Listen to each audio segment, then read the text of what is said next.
Let's go live now to the Deputy Nationals Leader David Littleproud. Thanks so much for your time. How concerned are you about Japanese encephalitis in these flood-prone areas? Yeah, morning, Laura. And look, this is an evolving threat, but one that we need to put in context. You've got to appreciate that this has spread. It's been in Australia since 1990, but for the first time we're finding it right across the eastern seaboard and in South Australia. And it's in piggeries in particular, because what we've seen is migratory birds have found water in a lot of these flooded areas, and then they've found themselves near piggeries, and that's obviously spread from infecting pigs and then obviously humans. And so that's meant that we have seen some cases, and there are a number of piggeries across the eastern seaboard, around 21 where we found cases. But we've got to understand this is encephalitis that we found in around 21 Australians so far. That cases have gone up and down. We're now doing the testing through the state bodies to understand whether it's Japanese encephalitis. You got to then appreciate that about 1% will find themselves with symptoms, and then from that, about 20% of that 1% have really serious and the potential of neurological disease out of this. So it's a serious virus. It's one that we're not taking lightly. It's one in which we've already moved vaccines into some of these communities where there are high-risk areas, and particularly around piggeries. And we're looking to bring more in and working with states to make sure we're ahead of this rather than actually trying to catch up. But it is a serious situation, one in which we're monitoring closely and working closely with states to make sure that we're not only treating in terms of the animals, but also humans where those situations arise. Okay, so Mr. Littleproud, how worried are you about it though, spreading in these flood-prone areas? Do you think there'll just be isolated incidents, or is there a chance that this could be, widespread among large parts of the East Coast population? There is potential, Laura, and that's why we're working quickly and working with the states to make sure that we're testing, and people should come forward if they even start to get some symptoms. And many of those are flu-like.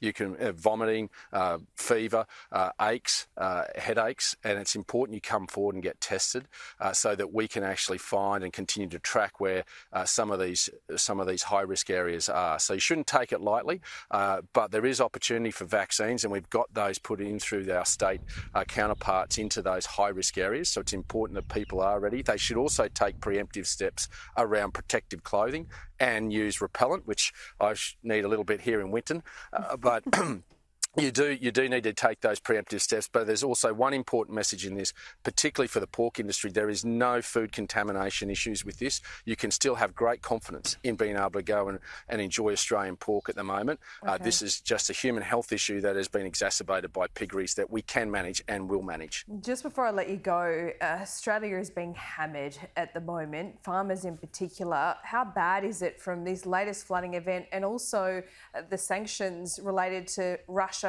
and the Ukraine war? Yeah, so look, obviously this isn't our first rodeo in the agricultural industry, but yet we're still going to, for the first time in our nation's history, produce over $80 billion worth of agricultural output. So that's because we've been putting the science and technology into being able to adapt and give our farmers the tools they need to be able to produce the best food and fibre in the world. But there will be some reductions, and that's not just at the farm gate, that's also in the processing sector. I mean, there's an ice cream factory in Lismore that has been significantly damaged. There's about 10 meat processing plants that process around 10,000 head of cattle a day that have been impacted and have shut down in some cases. So it's right through the supply chain. We'll be there to support, and the grants are there to support. We think there'll be hundreds of millions of dollars worth of damage to the agricultural sector with this, and that's why we're trying to work with the industry. They've got to make those assessments, and so too do the states. Once they've done that, we'll continue to work with the response in getting them back up on their feet. But obviously this is a significant event, one that's never been seen in northern New South Wales and some parts of Queensland. So the first thing at the moment is just to keep people safe, and we'll make those assessments and we'll give that support as time rolls on and we can get in there and sit down in the calmness of time and be able to work through it with people. And keeping people safe, of course, is the priority at the moment. It seems that people aren't getting that help that they need. The ADF, SES is just not getting to some areas. Are you worried about that?